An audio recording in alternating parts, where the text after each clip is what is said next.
syempre I follow your story. Oo, diba? Alam lahat, no? Oo, sobrang updated ako sa mula Kapatid ako, Alan Jones. Oo, so ilang years na rin kayo ni Papa Danilo? Ano na? 7.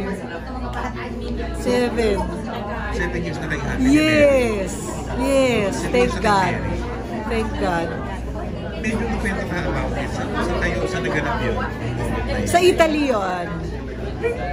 O paano ang eksena? Kayong dalawa lang, may friends? May friends. Kasi si Danilo is a Muslim. So what happened to us is a marriage by blessing in the community. This is as sacred as parang hindi kasi pwedeng tumira ang babae at lalaki ng walang blessing sa Muslim community. So nagulat. Muslim, yes.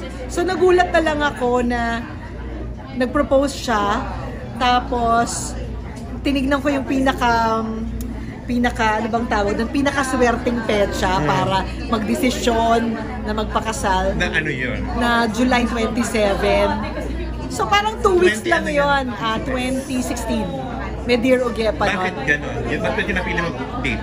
Kasi nakita ko, nagbabasa ako ng mga, ano bang tawag doon, yung mga masaswerteng petsa na pag doon ka gumawa ng major decision, forever siya. Maganda yung ano, kumbaga parang alignment. So agad-agad, nagpaalam ako sa Dear Ogeta, sabi ko, punta lang akong Italy, papakasal ako. Yung mga kasama ko sa Dear Ogeta, ano? Kasuan? Oo.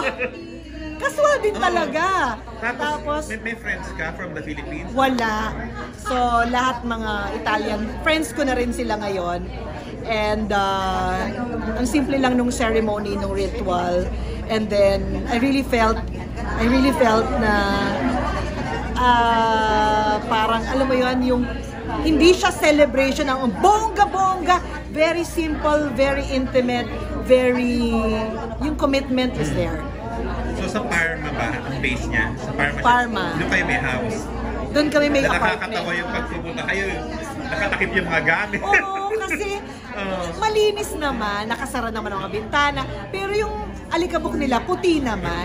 Pero syempre, wala kaming tagalinis, walang ate, walang ano. Ako lagi yung naglilinis, kaming dalawa. So might as well, kontian na lang yung linis pagbalik, Correct, diba? tatakpan. Yes.